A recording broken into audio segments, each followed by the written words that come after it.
listening to Hotel Bar Sessions podcast, the podcast where three philosophers sit down at the end of a long conference day to chop it up at the hotel bar, which, as we all know, is where the real philosophy happens.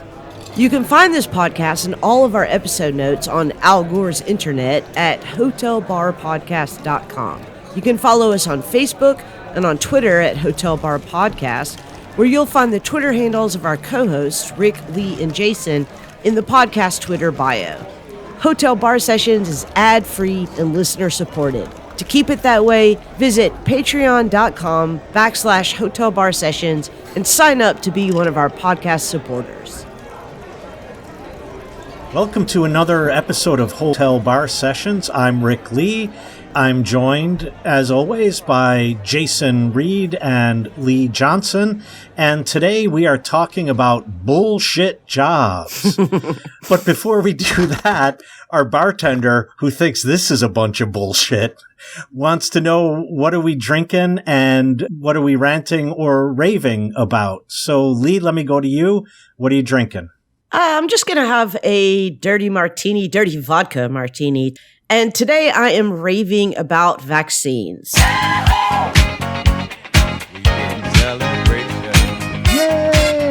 Yeah.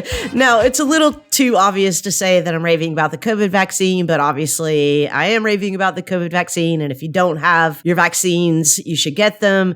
But today specifically, I'm raving about this new vaccine to fight malaria, which actually was developed using the technology that we use to create the mRNA vaccines against COVID-19. So George Washington University has developed two experimental mRNA vaccines that are, it looks like, highly effective in reducing malaria infection and transmission. And malaria is something that kills an estimated 627,000 people every year.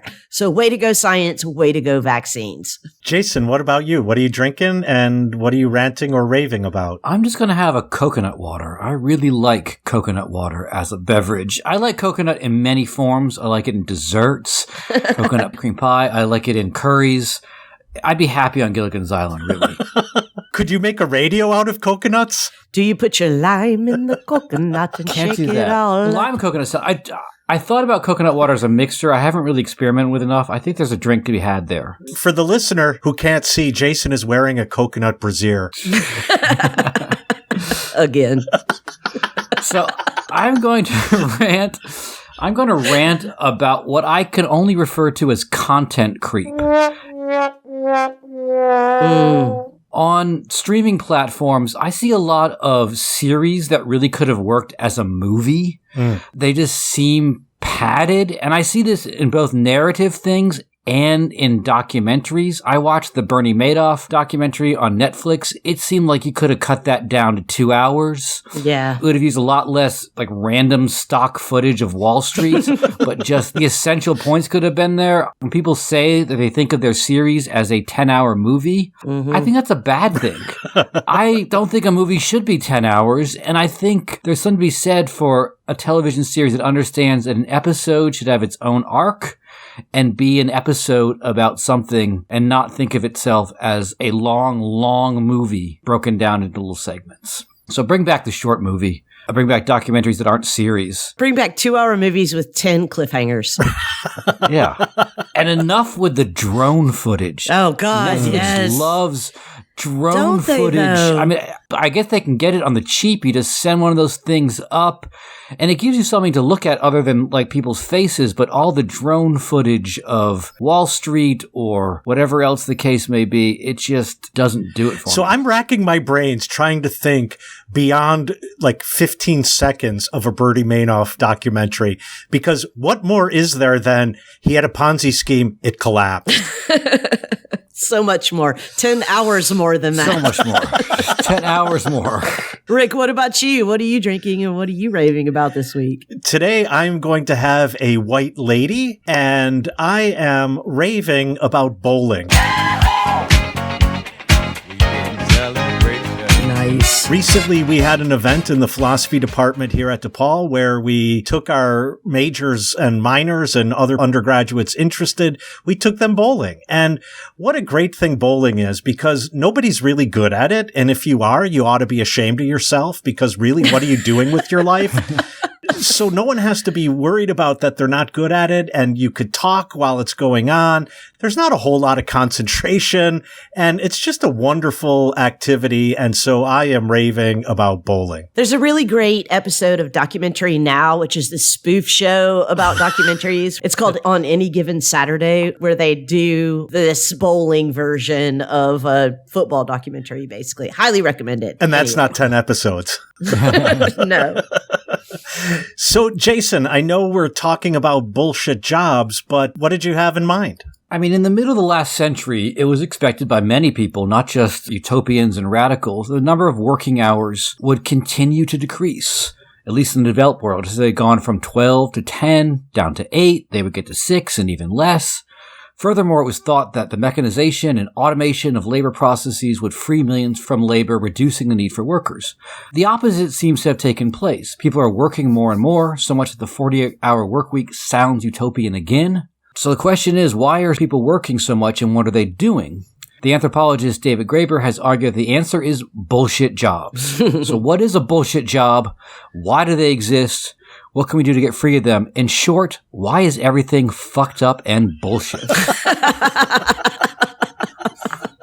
So I could tell this is not going to be a safe for work episode.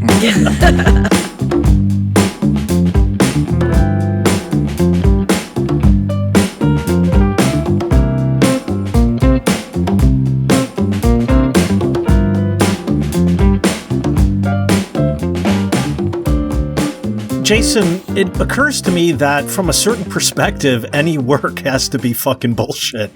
And so I guess Graeber has something else in mind. So what specifically is he referring to as bullshit jobs? He gives a definition, and his definition is, quoted, "A bullshit job is a form of paid employment that is so completely pointless, unnecessary, or pernicious that even the employee cannot justify its existence, even though, as part of the conditions of employment, the employee feels obliged to pretend that this is not the case." A couple things about that. One is he really insists the idea that the person doing this job must think it's a bullshit job. Because as he points out in the long book that he wrote about this, is that if you don't add that to the definition, if you ask people what a bullshit job is, they're just going to give you a list of whatever thing it is they think is pointless. In fact, I believe the Financial Times ran a cartoon about David Graeber after this book kind of blew up. And above the panel it just said bullshit jobs, and the picture was a picture of what I assume was David Graeber introducing himself at a party saying, "I'm an economic anthropologist." And of course the joke was, who has the bullshit jobs now? And so I think that's why Graeber insists that person doing it has to think it's a bullshit job. It can't just be a list of whatever jobs it is, because, we're philosophy professors, and if we asked anyone to list bullshit jobs, we might end up somewhere in the top 25 at least. But we don't think it's bullshit. So a bullshit job has to be something someone thinks that they are doing something that is pointless, and pretending it's not pointless is part of the job. So I'm trying to think of an example that isn't just, like, from my perspective, a horrific job to have. And for me, that would be any customer service job that entails that you answer phone calls from people complaining about anything. Why do you hate the people so? I don't hate the people. I just hate them being around me. So is there a better example that you could think of a bullshit job that even the one who's performing it would say this is just bullshit? Bullshit jobs thing first appeared as a little short essay on Strike Magazine, and it kind of blew up. Like the Strike Magazine, a small lefty publication, their website crashed because people were sharing it everywhere. And then he wrote a full book follow-up that came out, I think, in 2018.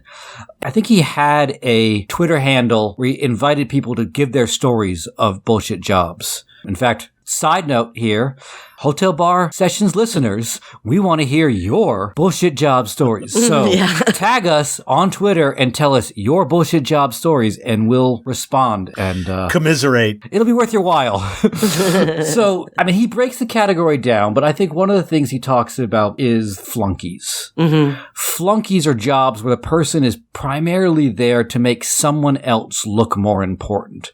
He gives the example of receptionists who work in offices that don't get a heavy volume of calls, but the existence of a receptionist makes the person on the other end of the line sound more important, right? This is why Better Call Saul fans will know that Saul Goodman answered his phone with a fake voice because it was just his cell phone. You got to have someone between you and the call, but this job doesn't really need to happen. The person could just as easily pick up their own phone, but the purpose of the job is to make the person look more important.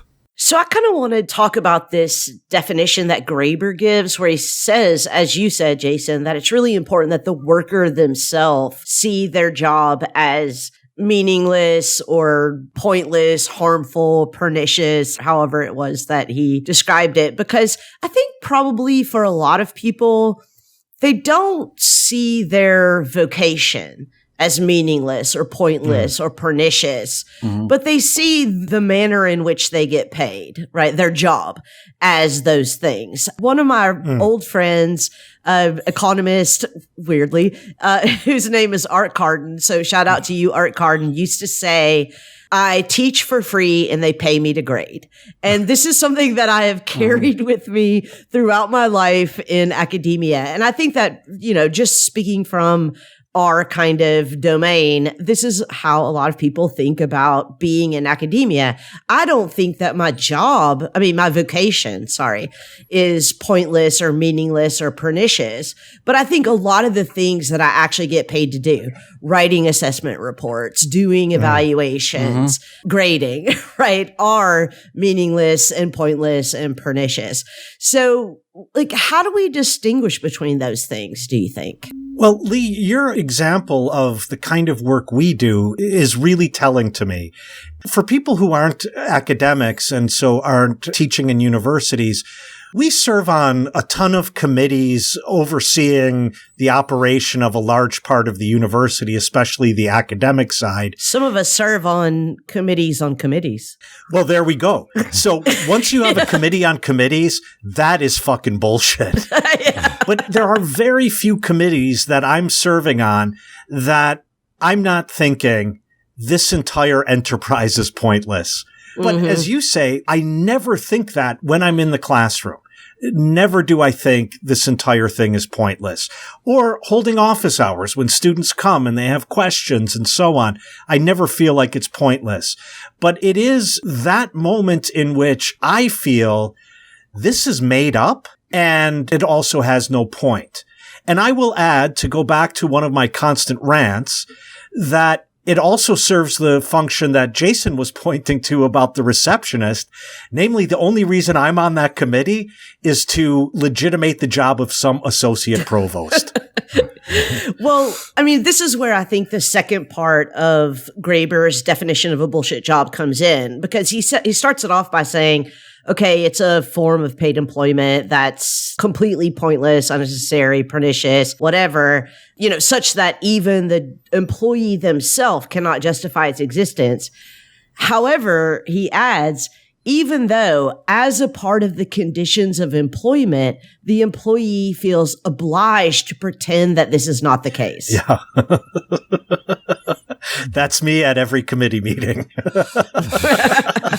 And Graeber does talk about what he calls bullshit jobs and the bullshitization of jobs, where the job itself, teaching, has a core function that the person identifies with, and that's why they're there, but you find yourself spending more and more time on committees, writing reports, etc. And it does get to another reason why bullshit jobs exist. And Graeber talks about what he calls box checkers as one type of bullshit job. I don't know if you guys have this, but I have it too. And we got huge trouble last semester because we weren't doing compliance training. And compliance training boils down to being 6 to 8 hours of videos you have to watch and fill out questionnaires about, some things that are important And because they're important, it's almost bullshit that they're addressed in a short video, like sexual harassment or an active shooter on campus. I'm sorry, I learned I have to have a survival mindset. I don't think a short video is going to protect me from an active shooter on campus. I'm sorry to say. But of course, this goes back to the box checking, right? The institution wants me to do this, not because they actually think this is going to stop sexual harassment on campus, keep people safe from like getting hurt when they try to climb up a pile of boxes or whatever, but because if something should happen, all they want to be able to say is we check that box. Right. If something happens, they can say, oh, we had them do the training. And so the box checking it's a real problem and it's a real situation, but the bullshit comes in the fact that the way of responding to it is not at all adequate to the real situation. And instead, you just get a kind of going through the motions where everyone pretends like we did something important and useful and we move on having checked that box. I am not joking. Pre-pandemic, the last term we were in person on campus, I'm taking the bus to school and across the aisle from me is a woman reading a magazine called Compliance Weekly. Right. The essence of compliance is complying, right? I mean, they call it compliance because you comply by complying. It's compliance all the way down. So maybe this is a good point just to explain the kind of taxonomy that Graeber offers in his text, Bullshit Jobs, which I'm guessing that not all of our listeners have read all 400 pages of this book. So he gives basically 5 types of bullshit jobs, 2 of which Jason has already mentioned. Flunkies, who serve to make their superiors feel important. So people like receptionists, administrative assistants, store greeters, etc. Box tickers, which Jason just mentioned, who create the appearance that something useful is being done when it's not. Goons, who act to harm or deceive others on behalf of their employer or prevent other goons from doing so. So here he lists people like lobbyists, corporate lawyers, telemarketers, public relations specialists, etc. Duct-tapers, who temporarily fix problems that could be fixed permanently, which I think like there's really too many to list here, right? But he specifically mentions programmers that repair shoddy code or airline desk staff who calm passengers whose bags haven't arrived. And then taskmasters, who create extra work for those who do not need it. And there he lists a very broad category: middle management, leadership professionals. So to me, that last category is the whole of academic administration. Like anything that has vice in front of it, vice dean, vice provost, vice president, is a taskmaster. Yes. Yeah. But at least as far as I know, not many vice or associate provosts would say that their job is pointless, let alone pernicious. I mean, have you given them a couple of glasses of Chardonnay? Really? Chardonnay, you hit that so perfectly. Yeah, I mean, I actually think that the only 2 associate provosts that I know personally actually do think they're doing important work. And one of them even got a fellowship to go and learn how to be a taskmaster at some other university at the feet of some other taskmaster. And they think this is really important academic work and that they're crucial to the university running. But I mean, seriously, Rick, isn't this the same argument that we make about police, which is that, ACAB, because policing itself is bad, right? Like if you become a policeman, then of course you're going to think that what you're doing is not bad, but it's a part of the culture of middle management, academic administration to think that they're doing something, even though they're just taskmasters or goons or flunkies or whatever. And, apologies to all my personal friends who are in these positions, but, we're making a philosophical argument here. Well, and then maybe we should tweak Graeber's definition in a slightly more normative direction, not just that the person themselves knows that the job they're performing is pointless or pernicious, but also they ought to know. If they don't, they ought to know. And then all of these vice provosts, they ought to know better. listeners, we've got 3 quick asks from your hosts here at Hotel Bar Sessions. First, if you haven't done so already, make sure that you're subscribed to this podcast on whatever platform that you listen to podcasts. Second, hop on over to Twitter and make sure that you followed Hotel Bar Podcast there. We're at Hotel Bar Podcast, and you can find the Twitter handles of all 3 co-hosts in the bio there. And third, and probably most importantly, we would really appreciate it if you could recommend us to your friends and share our podcast posts on your social media.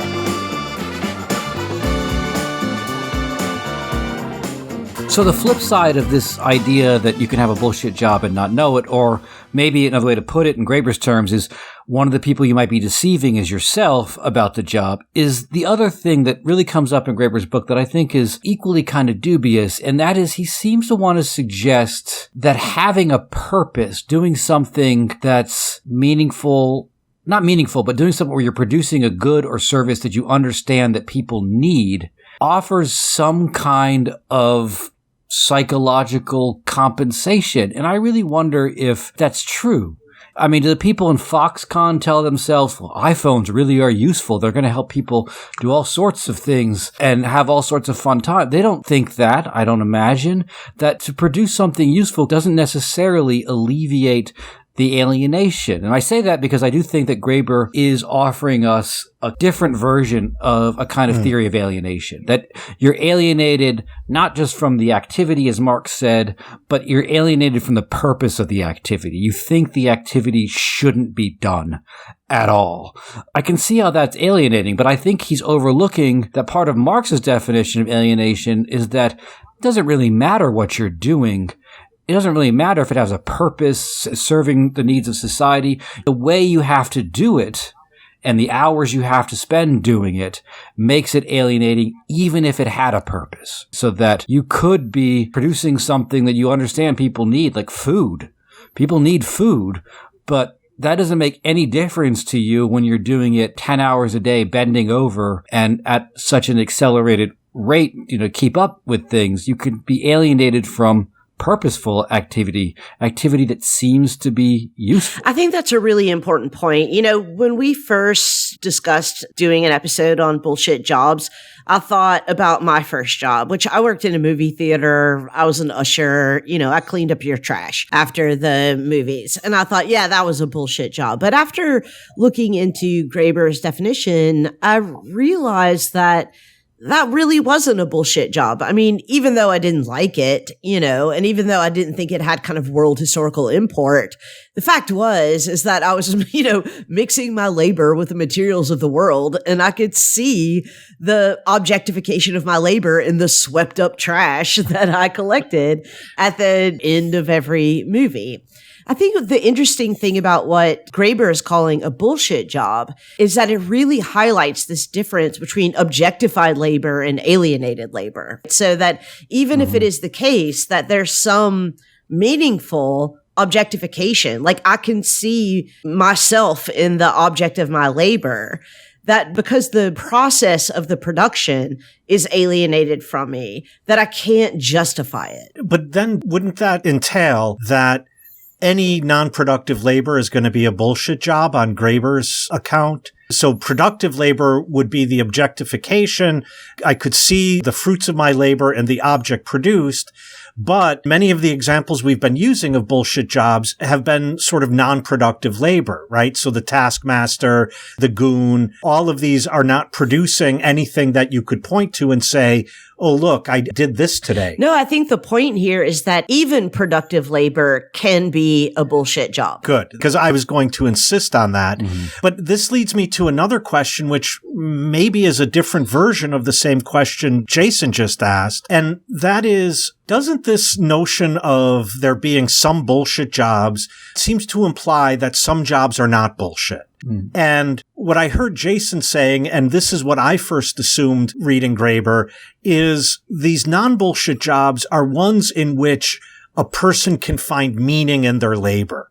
They can take pride in their labor and they go to work and they're like, I love doing this and I'm doing something important and I'm proud to be doing this. But I often worry Isn't that very notion that you ought to work in such a way that you could take pride in it? Isn't that most often put forward by people who don't engage in productive labor or maybe labor of any kind? I mean, isn't that a kind of ideology that reconciles labor to the really alienated task that it often is? It certainly is in a capitalist society. But as Jason put it, and I love this turn of phrase, but you're paid back in this psychological benefit that you have self-respect and your work has meaning. Yeah, I agree with that. I think that the only kinds of non-bullshit jobs under capitalism are jobs that you do not for wages, right? It really makes this distinction between jobs as we normally think about them, which is labor for wages, and labor as whatever, free conscious activity, as Marx might say. But that, I think, makes me see why something Jason said way back in the introduction is kind of important, namely that if one would start in the late 19th century and look through the 20th century, one would expect that at this point in the 21st century, people would be working like 3 hours a week, because that just seemed to be the trajectory down which labor time was moving. Fairly consistent reduction in labor time. But it's not. And so then it seems as if part of the function of the bullshitification of labor. Bullshititude. The making bullshit of all labor is precisely on the one hand to put a halt to this decrease in labor time, but also in a sense to invent jobs where there weren't any before, because otherwise people might reflect on the conditions of their own alienated labor. Yeah, I do think that sometimes Graeber seems to take it in this direction that bullshit jobs are kind of the busy work that's being handed down to us, right? And that part I think is really, I find that really sort of dubious. But I do think that maybe what he's seeing with bullshit jobs is a different tendency, which is, in some sense, bullshit jobs are jobs that are difficult to automate, difficult to mechanize, and they seem to be proliferating only because so many other jobs are disappearing. The very question, the framing of a bullshit job presupposes that a job has a purpose. You know, if you go back, like, I think during the heyday of Fordism, you know, if you talk to someone like my grandfather, worked in a mill his entire life, if you asked him, the work you're doing important or meaningful, I think his response would be, I have a house, I have money for 2 kids, I'm going to send my kids to college, we can go on vacation, you know, all those things would come up. And then as far as the meaningful, it's like, well, there's some people here I like, you know, it's not bad every day, you get to hang out. It's honest work. Yeah, exactly. I think the meaning question is in some sense an emerging question of a particular kind of later form of capitalism where you're supposed to find meaning in your work, not satisfaction because your work makes your life possible. Yeah, so the search for meaning, I think, is itself a kind of, I mean, I think that Graeber has accepted a certain ideological turn of the question, although I do think he's right that people are asking this question. I mean, I think that people are asking, why the hell am I doing this? Even if that question comes with presuppositions that we might want to examine, because it's hard to be indifferent to what you spend the majority of your time doing. Jamie Woodcock has a book he wrote about a time he worked in a call center called Working the Phones. And he talks about how, you know, one of the really hard issues with, like, say, trying to organize a call center is that unlike other forms of work, like as we talked about, you know, academia and vice provost, is that people most of the time have a sense of how their work should be done and what are all the obstacles getting in the way of that. But when it comes to something like a call center, people just think the job should go away. And that's very difficult when it comes to trying to organize people, when there's a certain sense of, like, in the best of all possible worlds, this job just shouldn't exist. Because there's very little for people to organize around because they don't want to identify with it, right? It goes back to what we were saying earlier, like, either you believe the job has a purpose, in which case you're gone, you've kind of accepted the terms of it, or you just want it to go away, but to some extent to be able to organize and mobilize around work, you kind of need to have some attachment to the work to even make that possible. Some attachment to how the work should be done. So, serious question. Given the healthy psychological mechanism for dealing with the alienation of work, right? Like, why isn't it the case that the only way to approach this job is clock in, clock out, do not invest anything of myself in it whatsoever. Do not try to find any meaning or purpose or larger, redeeming factor in it at all. These are the conditions under which we live, and this is my lot. And also don't let the boss know that this is how I feel. Yeah, right. Like, turn in my reports at 11:59. Right. Yeah, I mean, two examples come to mind that illustrate that, Lee. One is, I forget the name of the restaurant in Office Space where she's not wearing enough flair. Tchotchkes. There's nothing about having flair on that helps you serve better or anything like that. And that's part of what makes that job a bullshit job, when otherwise, you're fulfilling a need, and okay, maybe you don't have to love it, but it at least isn't a bullshit job. The other example is, I don't have a car. And I started thinking, maybe I should get a car, but if I get a car, I think I want an electric car, but I don't want a Tesla. So I started doing some research on electric cars, and I, honest to God, forget what car company it was. It seemed like this was a decent electric car, and I wanted to see if there were any in any showroom in my area to go and look at it and maybe drive it. In order to see that, I had to give them my email address and my phone number. I barely clicked submit and the phone rang. And every dealer in 100-mile radius was now calling me. Hey, I saw you're interested in the Ford. How can I help you? And I said to one of them, I was just doing some research. Why are you calling me? And her response was, well, because that's part of my job, is to get the information that's coming in, and I'm the one who has to make these initial contacts. And I said, I'm so sorry for you. I mean, I think both the example of the server who's being forced by her restaurant manager or assistant manager probably to wear flair, and also the middle salesperson, or the person between the salesperson and you with the car. Right. Both of those are really evidence of what I'm now going to dub the trickle-down effect of bullshitness, right? Which is that the more of these jobs, flunkies, goons, taskmasters, box tickers, etc., that are created, the more the maybe meaningful jobs below them become bullshit jobs. Oh, yeah. I mean, I think, again, sorry to just keep going back to our little corner of the universe, academia, but I think that we've all seen this with administrative inflation in academia over the last several years, is that the more administrative positions balloon, the more busy work those of us who arguably were doing meaningful jobs before becomes. Every single piece of my job that is bullshit, I do for a middle management administrative person. 100%. I do not do for my students. Yeah. And I do not do for my field, and I do not do for the greater learning of humanity. Yeah, that's 100%. I think that gets into one of the causes of bullshit jobs that Graeber doesn't talk about. One of the things that seems to happen at universities is there is this constant question, how do we know people are teaching? How do we know students are learning?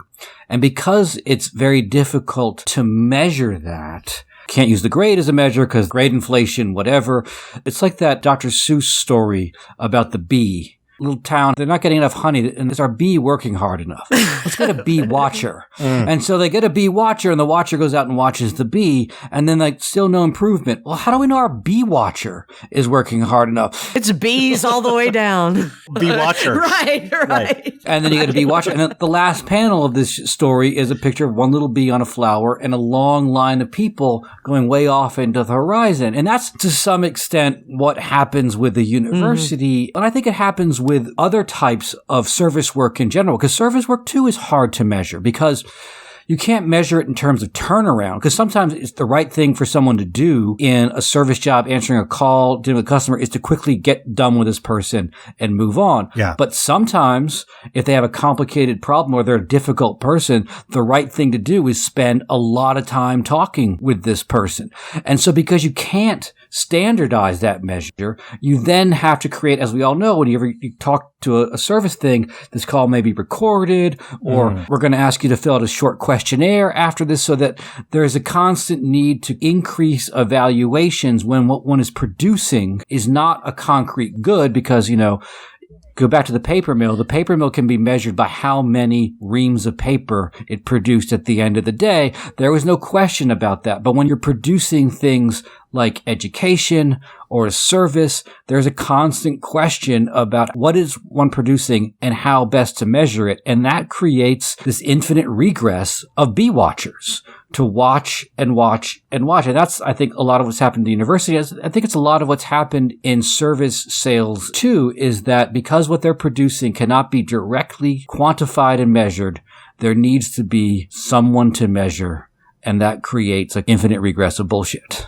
Yeah, and the consequence of this is a job landscape in which a million consultants bloom, right? And I mean, this will be the one and only time you ever hear me use this old adage of those who can't teach do, and those who can't do teach. But that's what I got to say to the consultants. But Lee, that leads to another point, and this is specific to academia, that I feel like the bullshitification of our jobs has come by universities and colleges taking on management models that the corporate world has already given up because they've seen that they're failures, and we can't seem to get rid of them. And what I have in mind is something like assessment, which I think is what Jason was talking about in terms of watching the bees and then watching the watcher and then watching the watcher and so on.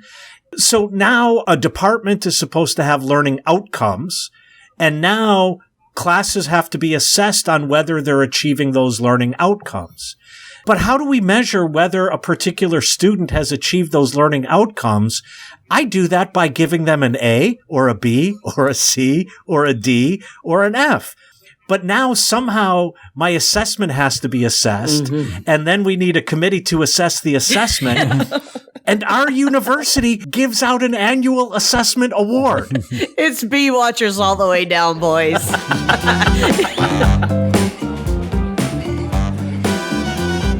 Hey, we couldn't hear you while you were shouting into your headphones.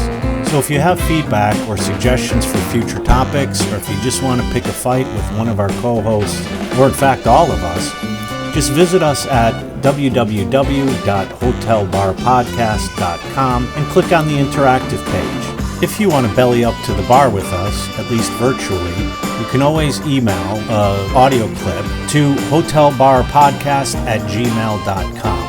If it's interesting, we're going to steal it from you. If it's not, we'll send you our Venmo handles and you can virtually buy us a drink. I really liked Lee's notion of the trickle-down bullshittiness, because that shows that there's going to be either a proliferation of bullshit jobs, or what used to be non-bullshit jobs are going to become bullshittier and bullshittier because of this trickle-down. And that leads me to wonder, and I'm going to throw this to you, Jason, what can we do about it? Yeah, I think answering that question means confronting the two ways in which we're tied to work. I mean, the one way obviously is economically. Like, the reason people keep going to bullshit jobs is they need to eat. Right. And bullshit jobs make that possible too. But the other part that's, I think, even more difficult to confront is the fact that in our society, we attach a lot of value and worth to work, even if the work is bullshit. If you make money doing something, it is seen as fundamentally worthwhile, right? I have members of my extended family who always wonder what this philosophy thing was, what I was up to with it.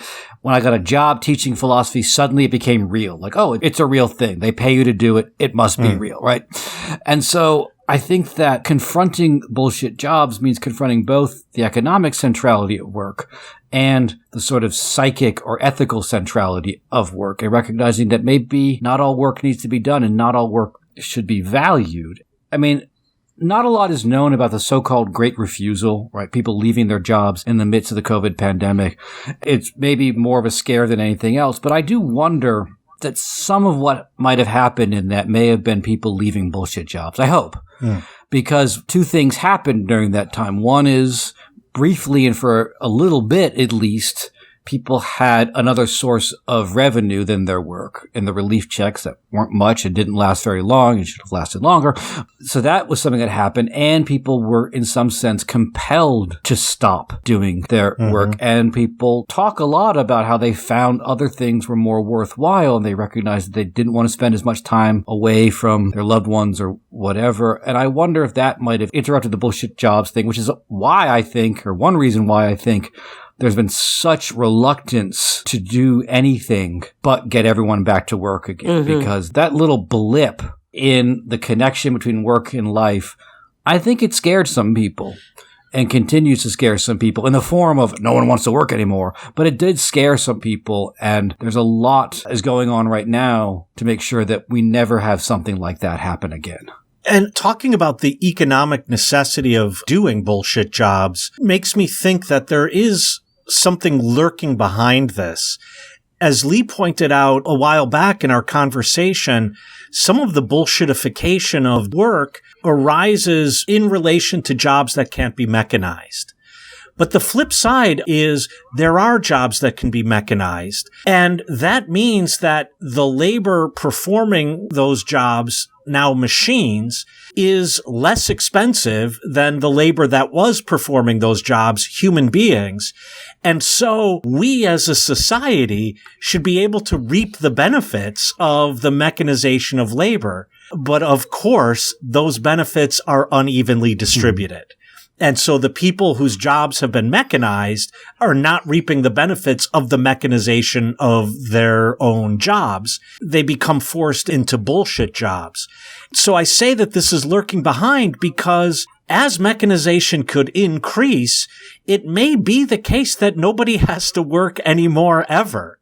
But from where we sit at this stage in capitalism, I find that hard to believe. And I think what it's going to turn out is we're all going to be in compliance. We're all going to be on assessment committees.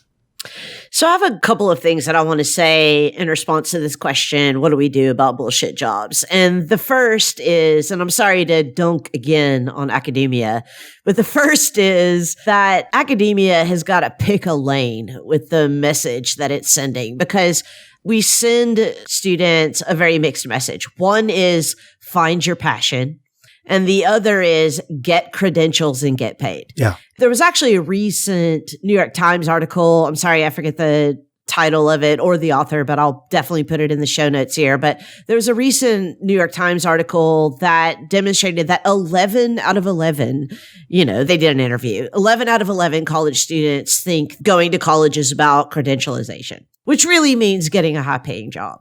So I think that that's right. One problem, is that we've got to separate those things. I mean, if we're going to be vo-tech schools, the primary job creators, then we can't keep saying what jobs are meaningful uses of your labor for your life, if what we're really doing is saying, here are some credentials that will get you paid in a bullshit job.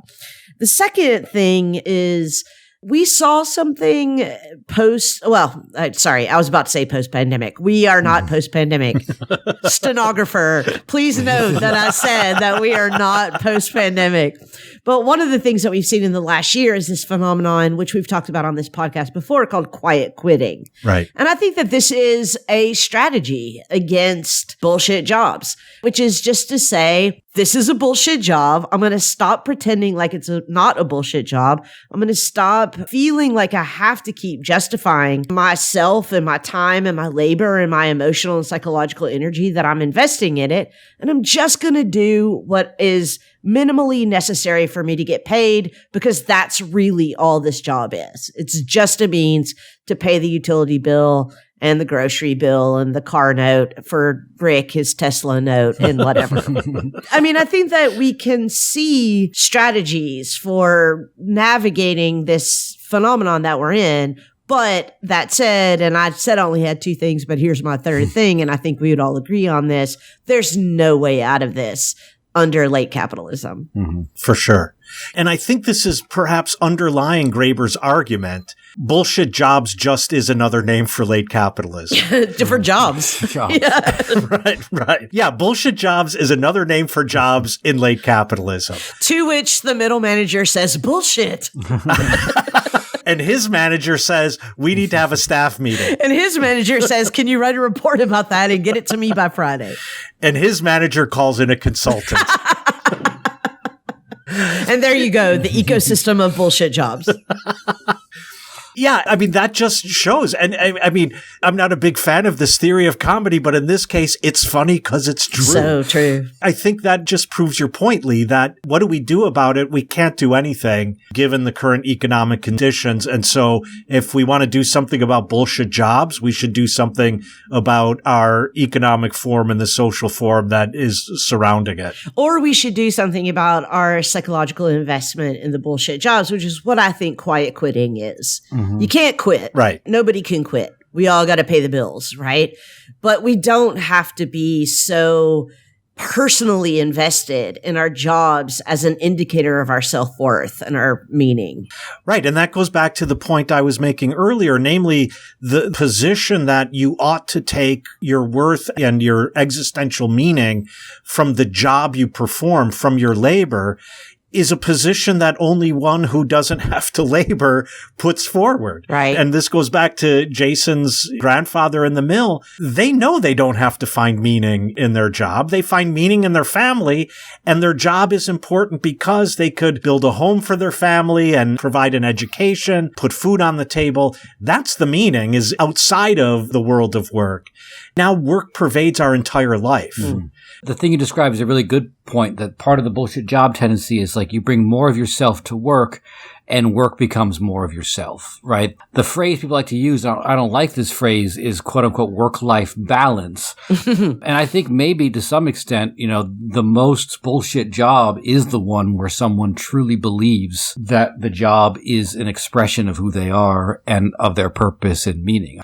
We're heavily invested in what we do. And I think we see on a day-to-day way in which that heavy investment sometimes is used to get us to do more than we might otherwise do. We'll do things like, oh, well, I've already taken on a lot of work this semester, but this really smart student has an interesting idea for a thesis. I'm going to take that on too because it's meaningful and purposeful and so on. You know, we are in some sense at the place where our belief, which I think is well-founded, in the purpose of what we do becomes at the same time a way to get us to do more work. Mm. You see this over the last year when there were strikes on university campuses. There are some people who just like, oh, but can I like maybe teach? What if I teach my class someplace else? I'll be crossing the picket line.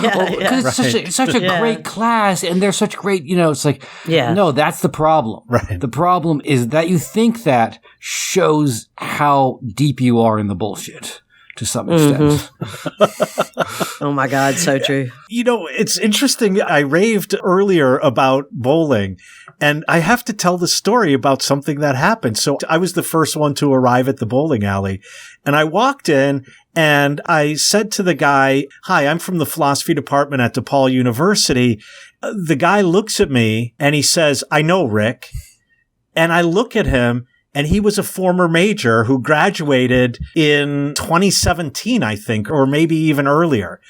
His passion was sports statistics, especially baseball. And he got a job doing that. And then News Corp bought the company he worked for. And then News Corp sold the company to an investment firm who then sold off the pieces and he lost his job. He's now general manager of a bowling alley and he seemed really happy. And there's a way in which that job, from his perspective, was the job with the least amount of bullshit involved in it. But a part of me, I have to admit, thought, my God, we're bringing our majors in and we're saying, and you too, one day, could be the manager of a bowling alley.